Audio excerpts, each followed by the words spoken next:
Hello दोस्तों, स्वागत है आपके अपने YouTube channel BK physics master में। फिर से हाजिर हूँ क्लास 12 फिजिक्स के चैप्टर नंबर 1 विद्युत आवेश तथा क्षेत्र का भाग नंबर 3 लेकर। इससे पहले 2 वीडियो हो चुकी हैं।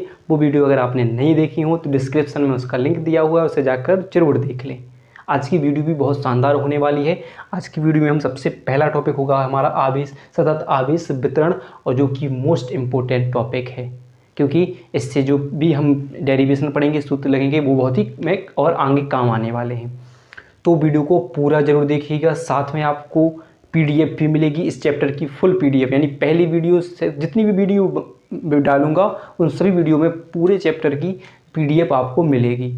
तो डिस्क्रिप्शन में पीडीएफ है, उसको भी डाउनलोड कर सकते हो, बिल्कुल फ्री डाउनलोड कर सकते हो। बस भाई को सपोर्ट करना है, शेयर करना है ज़्यादा से ज़्यादा, और अपने दोस्तों को शेयर कीजिए। बस भाई को सपोर्ट कीजिए ज़्यादा से ज़्यादा हो सके तो। आज का टॉपिक बहुत ही सिंपल तरीके से हम समझने वाले हैं। तो आइए स्टार्ट करते हैं, देखते हैं सतत आवेश वितरण क्या है। सतत आवेश वितरण यानी आवेश को हमें बांटना है। और आवेश सतत आवेश वितरण को होता क्या है, तो ऐसा निकाय जिसमें आवेश पास पास रखे हों क्या कहलाता है, सतत आवेश वितरण कहलाता है। यानी पास पास रखे आवेश, किसी भी निकाय में आवेश पास पास रखे हों तो क्या कहलाता है, सतत आवेश वितरण कहलाता है। तो क्या रखिए, क्या अगर आपकी डेफिनेशन लिखना चाहो सतत आवेश वितरण की तो क्या लिखो, ऐसा निकाय जिसमें आवेश पास पास स्थित होते हैं क्या कहलाता है, सतत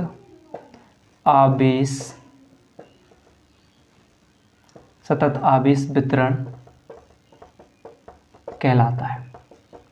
ठीक है, क्या कहलाता है, सतत आवेश। ऐसा निकाय जिसमें आवेश पास पास रखे हों क्या कहलाता है, सतत आवेश वितरण कहलाता है। अब बात की जाए इसके प्रकार की, तो यह प्रकार की बात की जाए, प्रकार, तो सतत आवेश वितरण 3 प्रकार का होता है। पहला तो होता है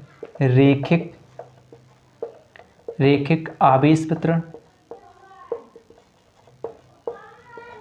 दूसरा होगा पृष्ठ आवेश वितरण, और तीसरा होता है आयतन आवेश वितरण। 3 प्रकार का सतत आवेश वितरण होता है। ठीक है, इसी को रेखिक आवेश घनत्व कहते हैं, इसे पृष्ठ आवेश घनत्व कहते हैं, इसे आयतन आवेश यानी आयतन घनत्व कहते हैं। तो इसको भी जानते हैं। तो देखिए, सिंपल सी परिभाषा हो गई, सिंपल सी डेफिनेशन होगी, बस आपको लिख लेना है। तो क्या होगा कि रेखिक आवेश, रेखिक यानी रेखा, और रेखा पर जो आवेश वितरित हो उसे रेखीय आवेश वितरित कहा जाता है। तो देखिए कैसे, तो मान लीजिए कोई एक डेल्टा लंबाई की कोई एक रेखा है, यानी डीएल लंबाई की कोई एक रेखा है जिस पर प्लस क्यू आवेश समान रूप से वितरित है। क्या कहते हैं, प्लस क्यू आवेश इस पर समान रूप से वितरित है। तो क्या परिभाषा क्या हो जाएगी कि किसी रेखा पर एक समान रूप से वितरित आवेश को रेखिक आवेश वितरण कहा जाता है। और इसी को रेखिक आवेश घनत्व की बात की जाए तो अगर रेखिक से एक इम्पोर्टेंट परिभाषा हो जाती है रेखिक आवेश घनत्व, तो वो क्या होती है, इसी को रेखिक आवेश घनत्व यानी प्रति एकांक लंबाई पर, मान लेते हैं प्रति एकांक लंबाई पर वितरित आवेश को रेखीय आवेश घनत्व कहते हैं। क्या करेंगे, प्रति एकांक लंबाई पर वितरित आवेश को रेखिक आवेश घनत्व कहते हैं। क्या कहते हैं, वितरित आवेश को रेखिक आवेश घनत्व कहते हैं। ऐसे बात की जाए तो इसे डेल्टा से प्रदर्शित करते हैं, सॉरी लैम्डा से प्रदर्शित करते हैं। ये हो जाएगी रेखिक आवेश घनत्व की परिभाषा। यानी अब इसकी अगर फॉर्मूला की बात की जाए तो इसे रेखिक आवेश घनत्व को प्रदर्शित कर देंगे लैम्डा से, बराबर क्या पड़ा, प्रति एकांक लंबाई पर, यानी प्रति एकांक लंबाई यानी डेल्टा एल पर क्या होता तो डेल्टा यानी डी क्यू आवेश वितरित हो, यानी जो परिवर्तन के लिए हमने दर्शा दिए डी क्यू और डेल्टा एल, और लंबाई परिवर्तन और आवेश में परिवर्तन। तो क्या हो जाएगा, सूत्र क्या हो जाएगा, लैम्डा बराबर डी क्यू बटी डी एल, यानी आवेश मात्रा की बात की जाए तो कूलाम प्रति मीटर इसका मात्रक हो जाएगा। ये हो जाएगा पूरा रैखिक आवेश घनत्व। अब प्रश्न बने कि पृष्ठ आवेश घनत्व क्या होता है। पृष्ठ आवेश घनत्व तो सिंपल सी बात, मान लीजिए कोई एक पृष्ठ है, ये मान लीजिए कोई एक पृष्ठ है जिसका छोटा सा अल्पांश भाग क्षेत्रफल ले लेते हैं, तो क्या होगा इसे क्षेत्रफल, तो जिस पर किसी पृष्ठ क्षेत्रफल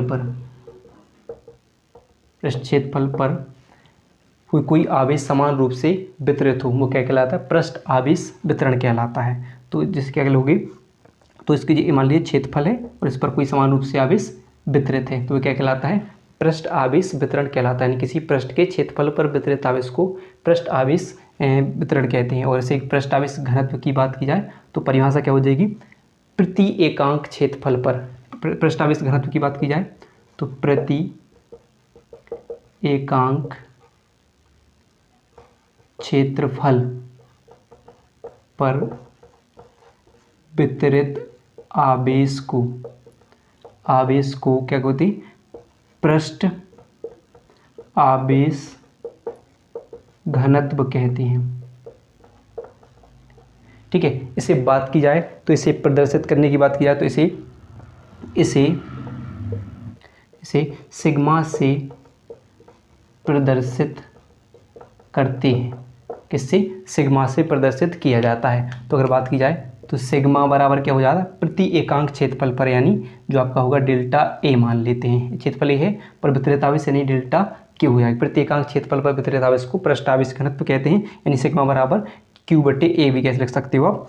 तो उसकी मात्रक की बात करें तो हम कि कूलाम प्रति मीटर का स्क्वायर इसका मात्रक हो जाता है। ये हो जाएगा पृष्ठ आवेश वितरण हो जाएगा या पृष्ठ आवेश क्षेत्रफल हो जाएगा। अब बात की जाए आयतन आवेश, तो सिंपल सी बात कि किसी आयतन पर कोई घन मान लेते, किसी जो आयतन है एक एकांक आयतन पर वितरित आवेश को, ठीक है, आयतन पर वितरित आवेश को एकांक आयतन घन आयतन पर वितरित आवेश को क्या बोलते हैं, आयतन आवेश वितरण या आयतन आवेश का घनत्व कहते हैं। इसे सिंपल सी बात भाई, अगर आप परिभाषा लिखने हो तो प्रति एकांक आयतन पर वितरित आवेश को आयतन आवेश घनत्व कहते हैं या आयतन वितरण कहते हैं। तो अगर लिखना चाहो तो प्रति एकांक आयतन पर वितरित आवेश को क्या कहेंगे, आयतन आवेश वितरण करेंगे या आयतन आवेश घनत्व करेंगे, आयतन आवेश घनत्व कहते हैं। अगर बात किया ऐसे प्रदर्शित किससे करते हैं, तो इसे रॉ से प्रदर्शित करते हैं। किससे, इसे रॉ से प्रदर्शित किया जाता है। अगर बात किया कैसे, तो रॉ बराबर क्या पड़ा कि प्रति एकांक आयतन यानी भी डेल्टा भी पर वितरित आवेश यानी डेल्टा क्यू को क्या बोलते हैं, आयतन आवेश घनत्व कह देंगे। तो इसको मात्रक की बात की जाए तो आवेश का मात्रक क्या होता है, कूलाम प्रति आयतन का मात्रक होता है मीटर का घन यानी मीटर क्यू। तो ये हो जाएंगे तीनों, यानी सतत आवेश वितरण ये हो गया आपका। ठीक है, क्लियर है। चलिए तो अब चलते हैं नेक्स्ट यानी अगली तरफ, अगले प्रश्न की तरफ। अगर वीडियो पसंद आ रही तो लाइक जरूर कीजिएगा, चैनल को सब्सक्राइब जरूर कीजिएगा। चलिए अगला प्रश्न देख लेते हैं। तो अगला टॉपिक बहुत ही इंपॉर्टेंट टॉपिक है और यहाँ से बहुत ही प्रश्न बनते हैं। अब हम पढ़ेंगे वैद्युत क्षेत्र, फिर वैद्युत बल रेखाएं, फिर वैद्युत क्षेत्र की तीव्रता, वैद्युत क्षेत्र की तीव्रता की निरक्षीय और अक्षीय स्थिति, वैद्युत द्विध्रुव आघूर्ण में बहुत इंपॉर्टेंट प्रश्न बनते हैं। सबसे पहले हम वैद्युत क्षेत्र पढ़ने पड़ता है, फिर इसके बाद हम वैद्युत बल रेखाओं के बारे में जानेंगे। तो वैद्युत क्षेत्र क्या होता है, तो कोई भी आवेश हो, मान लो तो कोई भी आवेश है, मान लो जी प्लस क्यू आवेश या माइनस क्यू आवेश, प्रत्येक आवेश के चारों ओर का वह क्षेत्र, कोई आवेश है और आवेश के चारों ओर का वह क्षेत्र जिसके पास किसी दूसरे आवेश को, मान लीजिए हम माइनस क्यू आवेश लेकर आए, तो किसी दूसरे आवेश को लाने पर वो आकर्षण या प्रतिकर्षण बल का अनुभव करे, वो वैद्युत क्षेत्र कहलाता है। सिंपल सी छोटी सी डेफिनेशन है, बस लिख लीजिए। तो क्या करें, क्या होगा,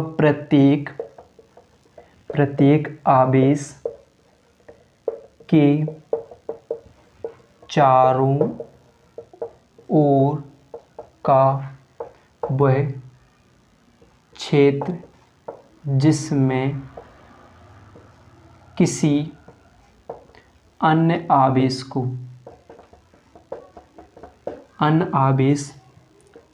को लाने पर वह आकर्षण या प्रतिकर्षण बल का अनुभव करता है। क्या कहलाता है? अनुभव करता है, वैद्युत क्षेत्र कहलाता है। ठीक है, वैद्युत क्षेत्र कहलाता है। तो क्या होगा? प्रत्येक आवेश के चारों ओर का वह क्षेत्र जिसमें किसी अन्य आवेश को लाने पर वह आकर्षण अथवा प्रतिकर्षण बल का अनुभव करे, वो क्या कहलाता है? वैद्युत क्षेत्र कहलाता है। और वैद्युत क्षेत्र को वैद्युत बल रेखाओं द्वारा प्रदर्शित किया जाता है। और अब अगला टॉपिक होगा हमारा वैद्युत बल रेखाएं। यानी इतना आपको क्लियर है तो किसी आवेश हो गया और आवेश के चारों ओर का वह क्षेत्र जिसमें किसी अन्य आवेश को लाएं तो वो आकर्षण या प्रतिकर्षण बल का अनुभव करे, यानी या तो उसको अपनी तरफ खींचे या दूर भगाए, तो वो क्या कहलाता है? वैद्युत क्षेत्र कहलाता है। अब अगला टॉपिक होगा हमारा वैद्युत बल रेखाएं और उनके गुण जानेंगे। तो चलिए अब देखते हैं वैद्युत बल रेखाएं क्या होती हैं। तो हमने क्या पढ़ा कि वैद्युत बल रेखाओं के वैद्युत क्षेत्र की दिशा को प्रदर्शित करने के लिए वैद्युत बल रेखाओं का उपयोग किया जाता है। तो वैद्युत बल रेखा वही कि वैद्युत बल रेखाएं ऐसे मान लेते हैं, एक प्लस आवेश और एक माइनस क्यू आवेश।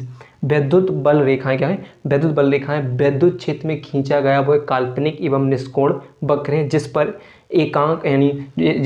एकांक धनावेश गति करता है, यानी चलता है। तो यानी क्या करें, जो धनावेश है, जो धनावेश कहाँ की ओर चलेगा? ऋणावेश की ओर, जिस पर एकांक धनावेश चलता है, किसकी ओर? ऋणावेश की ओर। तो सिंपल सी परिभाषा क्या हो जाएगी कि वैद्युत बल रेखाएं वैद्युत क्षेत्र में खींचा गया वह काल्पनिक एवं निष्कोण वक्र है जिस पर स्वतंत्र एवं पृथक एकांक धनावेश चलता है। तो देखिए यहाँ से धनावेश निकलेगा और किसकी ओर चलेगा? वो ऋणावेश पर जाकर समाप्त हो जाएगा। और ये क्या होंगी? वैद्युत बल रेखाएं होती हैं। तो सिंपल सी परिभाषा हो गई कि वैद्युत बल रेखाएं क्या होती हैं? वैद्युत बल रेखाएं वैद्युत क्षेत्र में खींचा गया, क्या करिए? वैद्युत क्षेत्र में जी खींचा गया एक निष्कोण वक्र बनाती हुई जा रही है। तो खींचा गया निष्कोण वक्र है जिस पर स्वतंत्र एवं पृथक एकांक धनावेश चलता है। तो अगर डेफिनेशन लिखनी हो तो लिख सकते हैं कि वैद्युत बल रेखाएं वैद्युत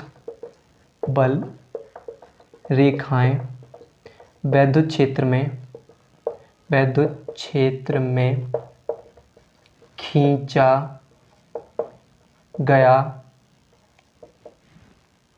वह काल्पनिक एवं निष्कोण वक्र हैं, वह काल्पनिक एवं निष्कोण वक्र बनाती हुई जाती हैं, निष्कोण वक्र हैं जिसमें, यानी जिस पर, यह कह सकते हैं जिसमें या जिस पर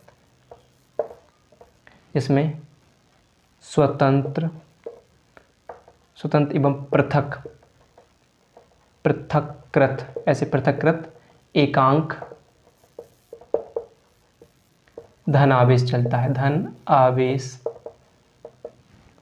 चलता है, या गति करता है। क्या कहलाती है? वैद्युत बल रेखाएं कहलाती है। वैद्युत बल रेखाएं वैद्युत क्षेत्र में खींचा गया वह काल्पनिक एवं निष्कोण वक्र है जिस पर स्वतंत्र एवं पृथक धनावेश गति करता है या चलता है, वैद्युत बल रेखाएं कहलाती हैं। यहाँ पर देखिए धनावेश इन्हें वक्र बनाते हुए गति करता है और ऋणावेश पर समाप्त हो जाता है। अब प्रश्न बनता है इसके गुण मोस्ट इंपोर्टेंट, सबसे ज़्यादा प्रश्न में पूछ जाते हैं कि वैद्युत बल रेखाओं के गुण लिखिए। तो देखिए पहले तो हमने पहला गुण तो हमारा यही होगा कि जो वैद्युत बल रेखाएं धनावेश से प्रारंभ होकर ऋणावेश पर समाप्त होती हैं। पहला गुण हो गया कि ए धनावेश से, क्या बोलेंगे? ये धनावेश से लिख देंगे, हाँ, धनावेश से प्रारंभ या धनावेश से चलकर ऋणावेश पर समाप्त, धनावेश से चलकर ऋणावेश पर समाप्त होती हैं। ठीक है, ये कैसी गति करती हैं? ये धनावेश से निकलकर ऋणावेश की ओर गति करती हैं। ठीक है, हो जाएगा। नंबर 2, ए हमेशा क्या चलेंगी? एक वक्र बनाते हुए चलेंगे। तो वैद्युत बल रेखाएं हमेशा एक बंद वक्र के रूप में चलती हैं। तो क्या लिखेंगे? ए बंद वक्र के रूप में गति करती हैं।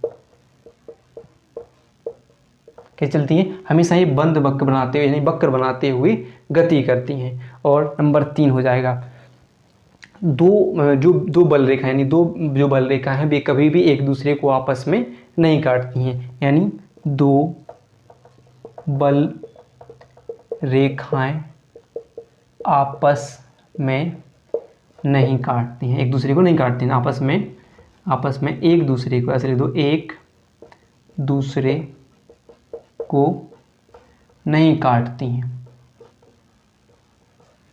हैं, ठीक है। फिर अगला पॉइंट हो जाएगा, देखिए नंबर 4। अगर मान लीजिए कोई वैद्युत बल रेखा है, वैद्युत बल रेखा का मान लो कोई बिंदु है और इस पर हम कोई स्पर्श रेखा खींच दें, तो किसी भी वैद्युत बल रेखा पर खींची गई स्पर्श रेखा किसकी ओर? वैद्युत क्षेत्र की दिशा को प्रदर्शित करती है। तो क्या होगा? जो बल रेखा पर, यानी बल रेखा पर खींची गई स्पर्श रेखा उस बिंदु पर किसकी दिशा को? वैद्युत क्षेत्र की दिशा को प्रदर्शित करती है। उस बिंदु पर वैद्युत क्षेत्र की दिशा को प्रदर्शित करती है, वैद्युत क्षेत्र की दिशा को प्रदर्शित करती है, ठीक है। तो ये आपके देखिए हो जाएंगे। अगर आप एक और लिखना चाहो तो बल रेखा की दिशा में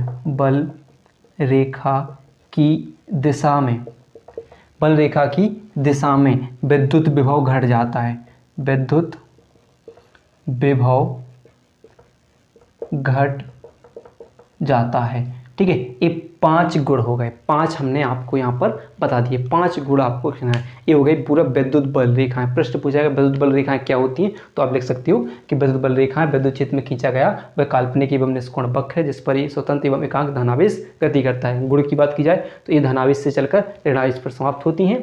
ये हमेशा बंद वक्र के रूप में चलती हैं। कभी भी दो बल रेखाएं एक दूसरे को आपस में नहीं काटती हैं, कभी भी ये दो बल रेखाएं एक दूसरे को आपस में नहीं काटेंगी। और अगर किसी भी बिंदु पर अगर हम स्पर्श रेखा खींच दें, यानी वैद्युत विभव की वैद्युत बल रेखाओं किसी बिंदु पर स्पर्श रेखा खींच दें, तो वह किसकी दिशा को प्रदर्शित करेगा? वैद्युत क्षेत्र की दिशा को प्रदर्शित करेगा।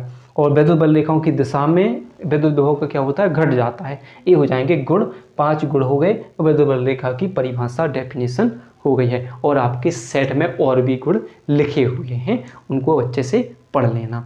चलिए, तो आज के लिए बस इतना ही। अब नेक्स्ट वीडियो में हम वैद्युत क्षेत्र की तीव्रता और उसकी वैद्युत द्विध्रुव आघूर्ण और वैद्युत द्विध्रुव की अक्षीय और निरक्षीय स्थिति को बताएंगे। अगर वीडियो पसंद आई हो तो वीडियो को लाइक और चैनल को सब्सक्राइब करना ना भूलिए।